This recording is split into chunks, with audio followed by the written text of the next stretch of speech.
The Moscow Cat. Hello, this is Natasha, and I'm here with a story about a cat.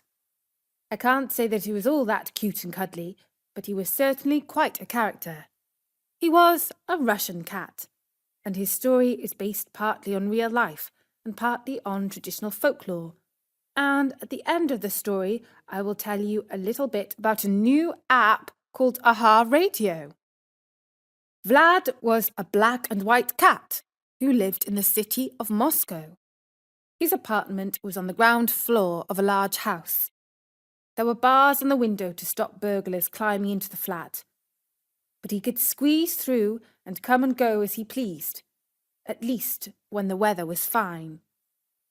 In winter, when the windows were closed and the flat was foggy with central heating, he had to scratch at the door and meow to be let out. He did not much like that, as he preferred to do things his own way. His owner was a young man who had a good job in the city. He had brought Vlad when he was a little ball of fluff as a present for his girlfriend. The girlfriend had left, but Vlad had stayed. The young man rented the apartment, and he did not really mind that Vlad sharpened his claws on the furniture. He was not short of money, and he fed him on the best cuts of steak.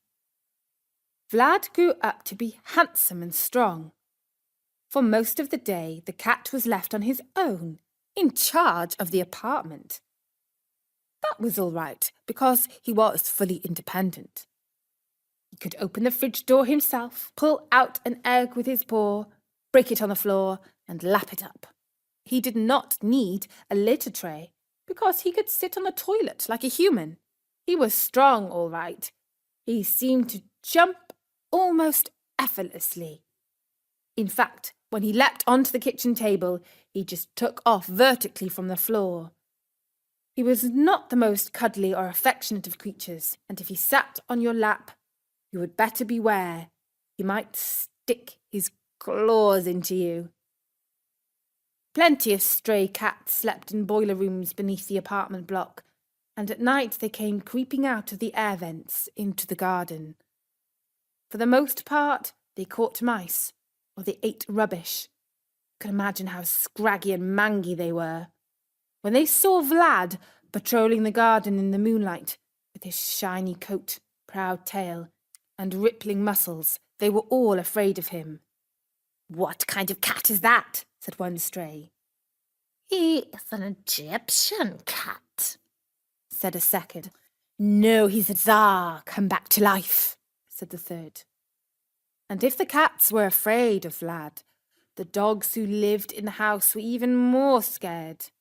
Once, German Shepherd tried to chase Vlad up a tree, but instead of fleeing, Vlad stood his ground and gave the hound such a lashing and scratching with his claws that he was never bothered by any local dog again.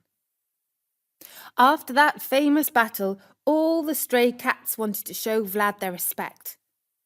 If they caught an especially fat mouse, they would bring it to their boss cat as an offering. Vlad was not usually hungry, but he felt he should accept their gifts, because the respect they showed him was in the right order of things. You might think of Russia as a cold place, but in the summer months Moscow becomes unbearably hot and humid. Even the air feels dirty and sweaty. Anyone who can escapes from the city. One particular year, the young man decided to go with a group of his friends to Thailand. Vlad saw him packing his bags and was not the least bit concerned. He knew he could survive perfectly well on his own. But his owner was not so irresponsible as to leave the cat without somebody to look after him. Although it was a hot day, he put on a long leather coat and gloves to make it harder for Vlad to bite and scratch him. There was quite a commotion as he chased Vlad around the flat, trying to catch him.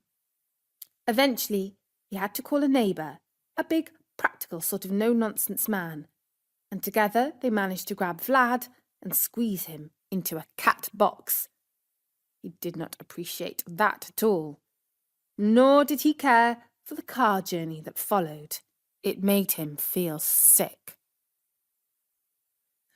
The young man drove about 40 kilometres out of Moscow with Vlad meowing and screeching blue murder all the way. He drove beyond the tower blocks and the ring road and into the countryside, which quickly became vast and wild. His grandmother had a little wooden house called a dacha, where she lived in summer. Many Russians like to return to their country roots in these hot and sweltering months. These days, some dachas are large fancy houses with walls and security guards. Hers was just an old-fashioned hut with a traditional stove and a well for water. It was one of a row of similar dachas that stood on the edge of a thick forest. The young man hated staying there because the mosquitoes were quite ferocious and left him covered in red bumps that itched for 2 weeks afterwards. He was glad to give Vlad back to his grandmother, whom he called Babushka, drink 1 cup of black tea, get back in his car, and head straight for the airport. Babushka had owned several cats in her life, but never one as important as Vlad. It did not occur to her that he should be fed on the best steak. She herself lived on sorrel soup, black bread, and milk and cheese from the farm. Why would she feed a cat food fit for a Tsar? She gave him porridge and 1 tinned sardine. When he meowed in disgust at such poor fare, she said, "Fie! If you're hungry, go and catch mice." He glared at her with his green eyes. "All right then," he said, "I will." And in 1 leap, he sprang through the open window, even though it was on the other side of the room from where he had been standing. In all her years, the old lady had not seen a cat who could do that before. She was quite shaken. "I swear he spoke," she said to herself. "And then he flew. He must have the devil inside him. But I won't tell this to anyone. They will say old Anya has been drinking samagon, which is a kind of homemade vodka." Vlad prowled proudly through the forest. "I rule the garden in Moscow," he said to himself, "and I shall make this place my own too." And he walked along as if he were the president of Russia himself. As he was walking, he came across a young fox, a pretty little red-headed vixen with flashing eyes. She thought to herself, "How interesting! What a handsome creature! I've never seen the likes of him in the forest before." She came up to him, bowed her head, and said, "Tell me, stranger, who are you?" "Mrrr," said Vlad, with a note of importance in his voice. "I've been sent from Moscow by the government to take charge of this forest and to collect taxes from everyone who lives here." "Oh," said the pretty young fox, clearly impressed, and she bowed again. "I did not know. You are most welcome in our forest, Your Excellency. My name is Lizabetta. Would you do me the honor of paying a visit to my humble home?" "Well, why not?" said Vlad, with a certain amount of cheerful charm. He was pleased to have made a conquest. They went together to Lizabetta's lair. The cat made himself comfortable, and she brought him a tasty dish of rabbit. When he had finished eating, she said to him coyly, "Tell me, Your Excellency, are you married or single?" "I am still unmarried," he replied. "As for me," said Lizabetta, "I've been waiting for the right man to come along. I could not marry anyone who was less smart than myself. And there has been no one whom I admire in the forest until I met you this morning." "In that case," said Vlad, "let us be married." It was a wise decision, because Lizabetta was the cleverest fox in the forest. The next week she went out walking and happened across the grey wolf, who was one of her former boyfriends. "Lizbetta, my pretty one, where have you been? I've not seen you around any of our old haunts." "That's because I have settled down and become a married lady," said Lizabetta. "Oh, who's the lucky fellow?" "Vladimir Vladimirovich," she said proudly. "Vladimir Vladimirovich? I've not heard of him before." "Haven't you?" said Lizabetta. "Well, you should have done by now. He is the new governor of this forest, sent by Moscow, and you must pay your taxes to him." "Well, I should like to set my eyes on this important man," said the wolf, more curious than ever to see who Lizabetta had landed as a husband. "It is not possible," said Lizabetta. "He is busy with official duties. He will be angry if he is disturbed. You must make an appointment. I shall check his diary for availability and let you know." And on she went through the woods. A little later she met another of her old flames, the brown bear. "I see you are as pretty as ever," said he.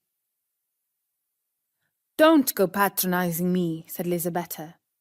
"I am now married to Vladimir Vladimirovich, who is the new governor of this forest. Everyone who lives here must pay their taxes to him." And so she went on, leaving the brown bear quite curious as to who this important Vladimir Vladimirovich was. Soon the news was all over the forest. Everyone was indeed curious about the important new arrival who had chosen Lizabetta for his wife. The grey wolf and the brown bear decided that they must be the first to meet him, for you can never be too friendly with those who are in power. The wolf stole a goose from the farm, and the bear caught a fish in a stream. They brought their offerings to Lizabetta's lair.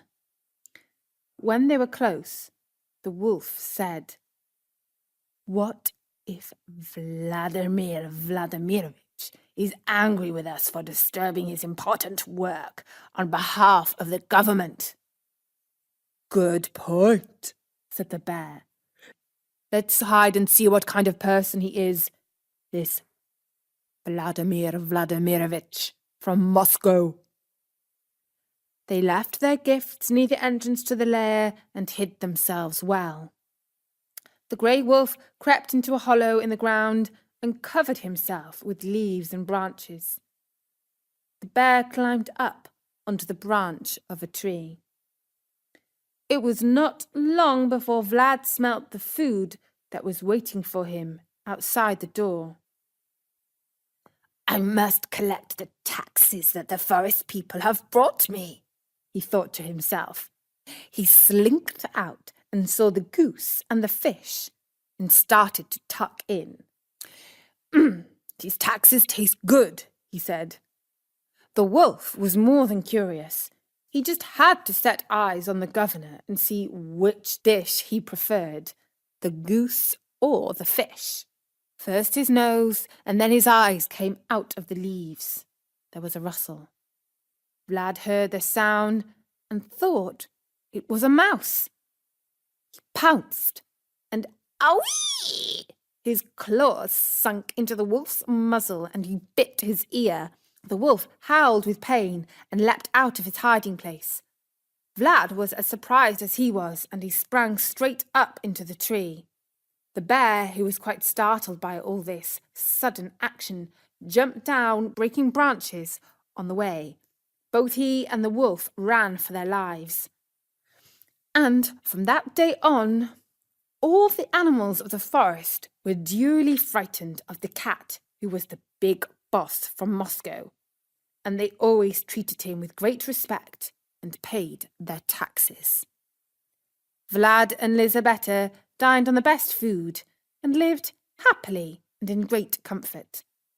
And when the young man came back from his holiday, Babushka told him that his cat had run away. "Oh, Babushka," he said, "I told you to feed him well." "It's a good thing he left," said she. "That cat was the devil himself." And the young man drove back home to Moscow thinking how superstitious old people are. So that was the story of the Moscow cat who became boss of the forest.